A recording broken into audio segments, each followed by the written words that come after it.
काठमाडौँ धल्को स्थित सङ्गाराम विहारमा महान कठिन चिवर दान कार्यक्रम सम्पन्न भएको छ। थेरवाद बुद्ध शासनमा कठिन चिवर दानको विशेष महत्त्व रहेको छ। 3 महिनासम्म एउटै विहारमा विनयपूर्वक उपसम्पन्न भिक्षुहरू वर्षावास पुरा गर्नुभएको अवसरमा दाताहरूद्वारा उक्त विहारमा कठिन चिवर दान आयोजना गरिन्छ। वर्षावास सकिएको आश्विन पूर्णिमादेखि कार्तिक पूर्णिमासम्म 1 महिनाभित्र विहारहरूमा कठिन चिवर दान उत्सव सम्पन्न गर्नुपर्ने नियम रहेको छ। कठिन चिवर दान एउटा विहारमा वर्षमा 1 पटक मात्र गर्न पाइन्छ। अष्ट महाकुशल दानमध्ये पहिलो श्रेणीमा रहेको कठिन चिवर दान बुद्धकालीन समयदेखि नै चलिआएको हुनाले कठिन चिवर दान बुद्ध शासनमा महत्त्वपूर्ण मानिन्छ। कठिन चिवर दानको आनिशंस धेरै रहेको र दान गर्ने अवसर पनि दुर्लभ भएकोले कठिन चिवर दानलाई थेरवाद बुद्ध शासनमा विशेष महत्त्वका साथ लिने गरिन्छ। आफ्नो जीवनकालमा 1 पटक भए पनि कठिन चिवर दान गर्ने अवसर प्राप्त होस् भन्ने उपासक उपासिकाहरूको चाहना रहेको हुन्छ। यसैलाई मनन गर्दै भिक्षु सङ्घबाट उहाँ दाताहरूलाई कठिन दान गर्ने अवसर प्राप्त हुन्छ। विहारमा वर्षावास बस्न दाताहरूबाट भिक्षुहरूलाई वर्षावास सुरु हुनुभन्दा अघि नै प्रार्थना गरिन्छ। सो प्रार्थना अनुसार 3 महिना विनयपूर्वक वर्षावास पुरा भएपछि उक्त विहारमा दाताहरूबाट कठिन चिवर दानको कार्यक्रम आयोजना गरिन्छ। यसरी कठिन उत्सव मनाउने प्रचलन भगवान बुद्धको समयदेखि वर्तमान समयसम्म निरन्तर रहेको पाली साहित्यमा उल्लेख छ। यसै सिलसिलामा सङ्गाराम विहारमा श्रद्धेय भिक्षु उपतिस्स महास्थविर, भिक्षु तपस्वी स्थविर, भिक्षु धानीसरो स्थविर, भिक्षु धम्मानन्द स्थविर र भिक्षु चन्द्रज्योति स्थविरहरू विनय अनुकूल 3 महिनासम्म वर्षावास पुरा गर्नुभएको उपलक्ष्यमा उक्त कठिन चिवर दान कार्यक्रम आयोजना गरिएको हो। कार्यक्रम इटासी भक्तपुरका कठिन दाता जुजुभाइ बज्राचार्य, प्रभालक्ष्मी बज्राचार्य, नवबहाल ललितपुरका जितेन्द्र साक्य, सौभाग्यलक्ष्मी बज्राचार्य तथा परिवारको आयोजनामा गरिएको थियो। कार्यक्रममा उपसङ्घ नायक गुणघोष महास्थविर, अखिल नेपाल भिक्षु महासङ्घका अध्यक्ष श्रद्धेय भिक्षु धम्मशोभन महास्थविर लगायत विभिन्न विहारबाट भिक्षुहरू, अनागारिका गुरुमाहरू तथा उपासक उपासिकाहरूको उपस्थिति रहेको थियो। कार्यक्रममा विहार प्रमुख श्रद्धेय भिक्षु उपतिस्स महास्थविरबाट उपस्थित सम्पूर्ण उपासक उपासिकाहरूलाई शील प्रदान गर्नुभएको थियो। पानातिपाता वेरमणि सिक्खापदं समादियामि। पानातिपाता वेरमणि सिक्खापदं समादियामि। अदिन्नादाना वेरमणि सिक्खापदं समादियामि। अदिन्नादाना वेरमणि सिक्खापदं समादियामि। कामेषु मिथ्याचारा वेरमणि सिक्खापदं समादियामि। कामेषु मिथ्याचारा वेरमणि सिक्खापदं समादियामि। मुसावादा वेरमणि सिक्खापदं समादियामि। मुसावादा वेरमणि सिक्खापदं समादियामि। सुरामेरय मज्जपमादत्थाना वेरमणि सिक्खापदं समादियामि। सुरामेरय मज्जपमादत्थाना वेरमणि सिक्खापदं समादियामि। शरणेन सह पञ्चशीलं धम्मं साधुकं सुरक्षितं कृत्वा अपमादेन सम्पादेथ। साधु साधु। शील प्रदानपछि विहार प्रमुख श्रद्धेय उपतिस्स महास्थविरको अग्रसरतामा बुद्ध धर्म र सङ्घको गुण अनुस्मरण गर्दै बुद्ध पूजा गरिएको थियो।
कार्यक्रममा बुद्ध विहारका प्रमुख श्रद्धेय कोनन्य महास्थवीरबाट कठिन चिवरदानको महत्त्वबारे धर्मदेशना दिनुभएको थियो।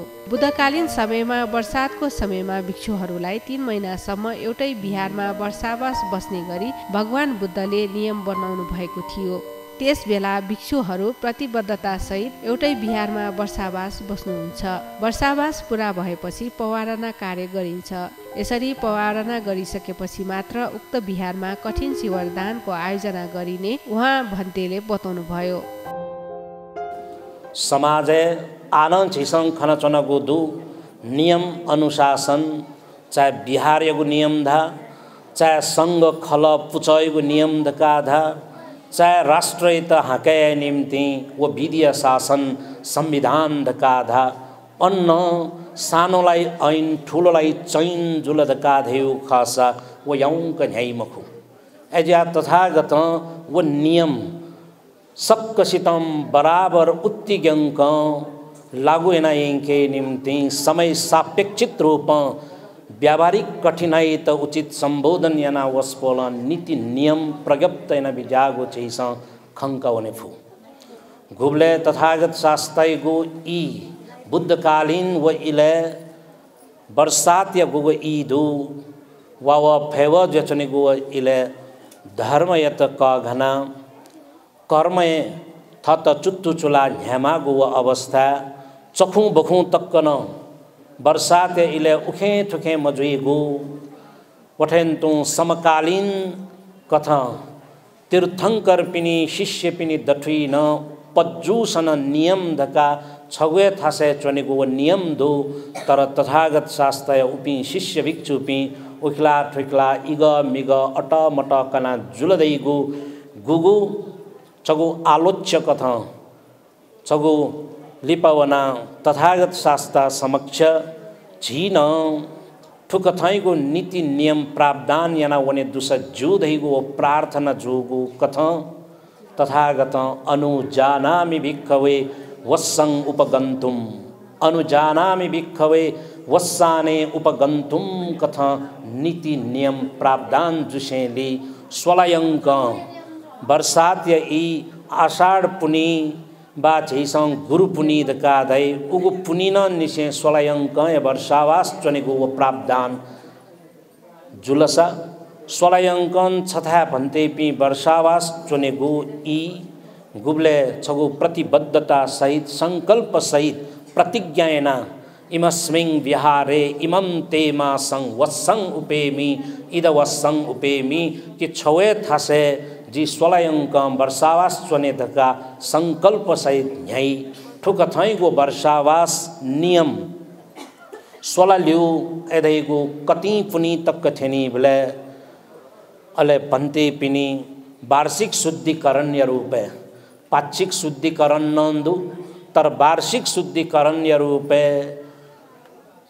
भन्ते पिनी दठुई विशेषं संग कर्म यागो अथासे सीमा गृह काधै बा गुली गुली खुशी वनान उकथैगो उदक सीमा वनान संग कर्म यागो प्रावधान आन मधुगु मुखुद्दु कि संगं भन्ते पवारेमि दिठ्ठेन वा सुतेन वा परिशंकाय वादका दृष्ट श्रुत परिशंकित ठुगु काय वाक चित्त तिथि कथैगु अकुशल कर्म त ह्यान्चनिगु ख वो अकुशल कर्म यत चाक बा मचाक बा उकेगु शुद्धिकरण या ल्याख वार्षिक शुद्धिकरण या रूप पवारणा धका जुई पवारणा ल्युतिनी कति पुनी धुनेव गुब्ले गुब्ले कति पुनी न निशे सकी मिला पुनी तक गुब्ले गुब्ले सकी मिला पुनी छन्य तक लक्ष्यंक अले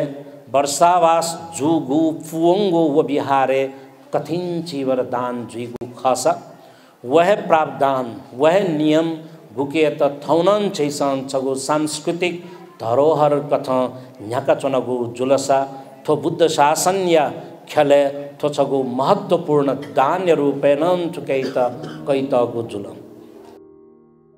कार्यक्रममा उपसङ्घ नायक श्रद्धेय भिक्षु गुणघोष महास्तवीरबाट कठिन चिवर दानको गाथा वाचन सहित कठिन दाता परिवारबाट कठिन चिवर दान गर्न लगाइएको थियो। इमं कठिन चिवरं भिक्षु संघस्य येम इमं कठिन चिवरं भिक्षु संघस्य येम इमं कठिन चिवरं भिक्षु संघस्य येम कठिनं अठरेतुं इदं मे पुण्यं आसवक्षया वं होतु इदं मे पुण्यं निब्बानस्य पचयो होतु इदं मे पुण्यं सभ्ये सत्ता सुखिता भवन्तु अभिवादनशीलिस नित्यं वद्पचायनो चत्तारो धम्मा वदन्ति आयुवन्नो सुखं बलं आयु आरोग्य संपत्ति सग्ग संपत्तिमेव च अथ निब्बान संपत्ति इमिनाते समिज्जतु साधु साधु सुखी जीवन निरोगी।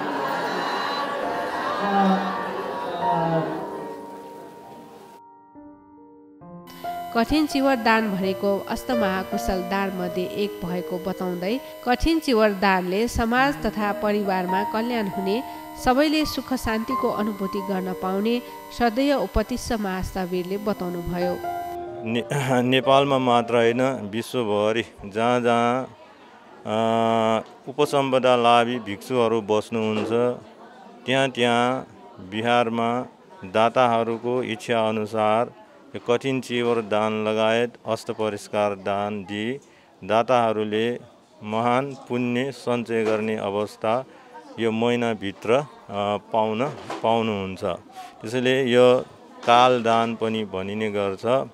अनि कठिन भनेको चाहिँ विशेष गरी भिक्षुहरूको नियमसँग विनयसँग सम्बन्धित भएकोले यो कठिन चिवर दान दिँदाखेरि भिक्षुहरूलाई पनि यसको आनिसंस अथवा फल भिक्षुहरूले पनि पाउनुहुन्छ। त्यस्तै दान दिने दाता उपासक उपासिकाहरूले पनि कठिन दानको फल पाउनुहुन्छ। भगवान बुद्धले दिनुभएको उपदेश अनुसार दिन्नं सुख फलं होति नादिन्नं होति तं तथा। हामीसँग जुन धन सम्पत्ति छ त्यो धन सम्पत्ति सदुपयोग गरेर वा उपभोग गरेर जुन पाउने सुख शान्ति हो त्यो नदिकन उपभोग नगरिकन मात्र सङ्कलन गरेर चाहिँ त्यो सुख शान्ति अनुभूति गर्न नसकिने भएर यो दान दिने भनेको पनि भएको सम्पत्ति सदुपयोग अथवा सदुपयोग गरेको हुन्छ, उपभोग गरेको हुन्छ। यसरी सबैलाई हित हुने कल्याण हुने खानपिनको व्यवस्था गरी दान दिँदाखेरि दान दिने दाताहरूले पनि ठुलो सुख शान्ति अनुभव गर्ने अवस्था पाउनुहुन्छ। कार्यक्रममा अखिल नेपाल भिक्षु महासङ्घका अध्यक्ष श्रद्धेय भिक्षु धम्मशोभन महास्थवीरबाट गाथा वाचन सहित दाता परिवार तथा उपासक उपासिकाहरूलाई अष्ट परिष्कार दान गर्न लगाइएको थियो। इमा अष्ट परिष्कारा भिक्षु सङ्घसा देमा द्वितीयम्पि इमा अष्ट परिष्कारा भिक्षु सङ्घसा देमा तृतीयम्पि इमा अष्ट परिष्कारा भिक्षु सङ्घसा देम इदं मे पुण्या आसवक्षया वहं होतु इदं मे पुण्या निब्बानसा पच्चयो होतु इदं मे पुण्या सब्बे सत्ता सुखिता भवन्तु। साधु साधु साधु।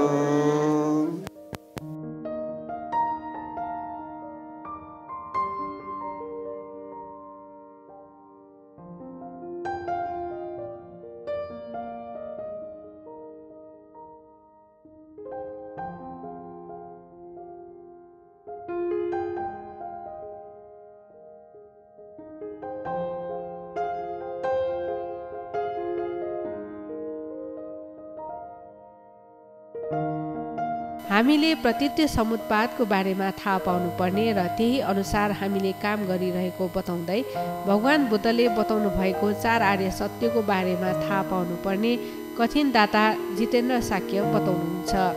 आजको यो पुण्य कर्मले कठिन चिवर दानको प्रभावले सम्पूर्ण सत्व प्राणीहरूलाई चाहिँ राम्रो होस्। यहाँ आउनुभएका उपासक उपासिकाहरू लगायत अदृश्य सम्पूर्ण प्राणीहरूलाई चाहिँ यसबाट चाहिँ पुण्य लाभ होस् भन्ने प्रार्थना गर्दछु। अब हामीले यो धर्म चाहिँ किन गर्न आएको छ भन्दाखेरि धर्मको प्रभावले गर्दाखेरि मान्छेहरू चाहिँ हरेक जन्ममा जन्म लिनुपर्ने अवस्था, जन्म लिएपछि बिरामी हुनुपर्ने अवस्था, त्यसपछि बुढेसकाल आएर मान्छे मृत्यु हुनुपर्ने, त्यसपछि फेरि जन्म हुनुपर्ने चाहिँ अवस्थाबाट चाहिँ सबैजना दुखी भएर चाहिँ बाँचिरहेका हुन्छन् हैन। अब हामीले धर्म गर्नुपर्ने कारण किन भन्दाखेरि धर्मको पुण्यको प्रभावले गर्दाखेरि सबैलाई चाहिँ अब यो यात्रामा चाहिँ सहज हुन्छ। जस्तै अब हामीले चाहिँ कर्म र कर्मफलको बारेमा चाहिँ थाहा पाएन भने, अब जस्तै पञ्चशीलको कुराहरू थाहा पाएन भने त्यसैबाट हामीले संस्कार बनाएर फेरि चाहिँ त्यसको चाहिँ कर्मफल भोग्नको लागि जन्म लिइरहेका हुन्छन् होइन। त्यही कारणले आफूले जब थाहा हुन्छ त्यसपछि चाहिँ आफूले चाहिँ पुण्य कर्म गर्छ। त्यही भएर हामीले चाहिँ मन वचन र कर्मले चाहिँ पुण्य काम गर्नुपर्छ। मन वचन र कर्मले पुण्य काम अकुशल सबै छोडेर कुशल सबै कर्म गऱ्यो भने त्यो कुशल कर्मले गरेर हामीलाई चाहिँ निर्वाण मार्गमा जानलाई सहज हुन्छन्।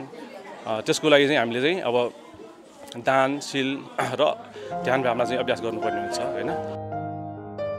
बुद्ध धर्ममा कठिन चिवर दानको धेरै महत्त्व रहेको र बुद्ध धर्म चिरस्थायी बनाउनका लागि कठिन चिवर दानको महत्त्व रहेको बताउँदै दाता जुजुभाइ वज्राचार्यले 2-3 वर्षको पर्खाइपछि कठिन दान गर्ने अवसर प्राप्त भएको र राम्रो चित्तले कठिन दान गरेमा कहिले पनि नराम्रो लोकमा जन्म लिनु पर्दैन भन्ने विश्वास भएको बताउनुभयो।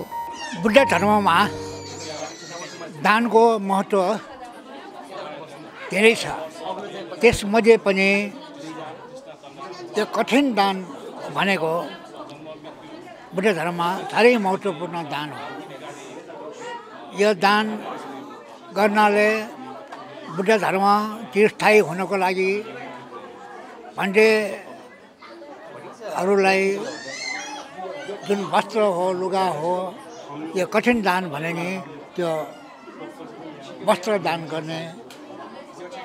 यसरी बुद्ध धर्म पछिसम्म टिकाउ गर्नको लागि यो बुद्ध धर्मको साह्रै नै महत्त्व छ।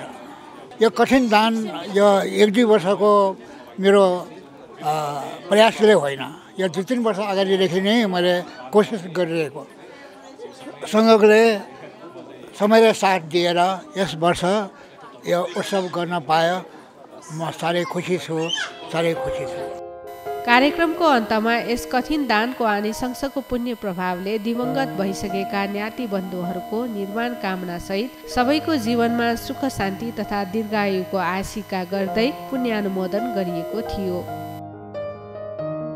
इदन्नो न्यातिनं होतु सुखिता होन्तु न्यातयो। इदन्नो न्यातिनं होतु सुखिता होन्तु न्यातयो। एतावतात अम्मेहि सम्पदं पुण्य सम्पदं सब्बे देवानुमोदन्तु सर्व सम्पत्ति सिद्धिया। एतावतात अम्मेहि सम्पदं पुण्य सम्पदं सर्वे भूतानुमोदन्तु सम्पत्ति सिद्धिया। एतावतात अम्मेहि सम्पदं पुण्य सम्पदं सर्वे अनुमोदन्तु सर्व सम्पत्ति सिद्धिया। साधु।